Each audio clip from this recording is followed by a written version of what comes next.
नमस्कार। एग्री व्यापार daily market में आप सभी का स्वागत है। आज 20 दिसंबर। मैं दुष्यंत चौहान बात करेंगे दाल दलहन बाज़ार की। जैसा कि दाल दलहन बाज़ार में मंदी का माहौल चल रहा है, इसी के साथ चना की बात करें तो वैवाहिक सीजन थमने के कारण चने से बने उत्पादन बेसन और दाल में मांग कमज़ोर बनी हुई है। दूसरी ओर मटर आयात खुलने से ग्राहकी नीरस हो गई है। नतीजा चने में चौथे सप्ताह भी कमजोरी जारी रही। मटर और चना एक दूसरे के विकल्प के तौर पर इस्तेमाल होता है।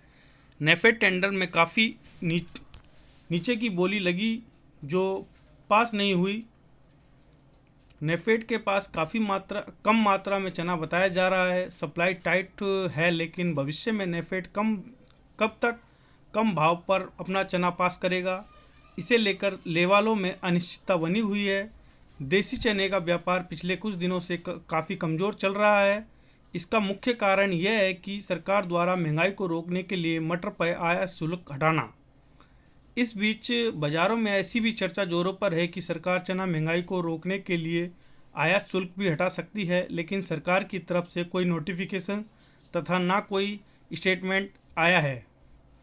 भारत ऑस्ट्रेलिया से चना का बड़ा आयात करता है, लेकिन वहाँ इस वर्ष 5 लाख टन की फसल है। ऑस्ट्रेलिया के 5 लाख टन फसल में से पाकिस्तान, बांग्लादेश और अन्य देश ही 3-4 लाख टन चना ले लेंगे। वहाँ का चना आज की तारीख में पड़ता कम से कम 5500 के आसपास है। ऐसे में अगर आयात शुल्क हटा तो ये पड़ता और भी बढ़ जाएगा। ऐसे में ऑस्ट्रेलिया का चना भारत आने की उम्मीद कम है, क्योंकि पड़ता महंगा और उपलब्धता भी कम है। तंजानिया में चना का स्टॉक लगभग समाप्त हो गया है।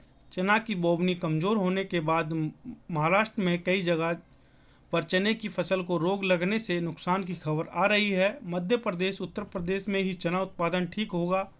महाराष्ट्र, राजस्थान और दक्षिण भारत में चना का उत्पादन 30% तक घट सकता है। मंडियों में अच्छी क्वालिटी के चना की सप्लाई टाइट है, लेकिन सरकार के पास बड़ा स्टॉक होने के साथ मटर आयात दबाव रहने से तेजी की स्थिति नहीं बन पा रही है।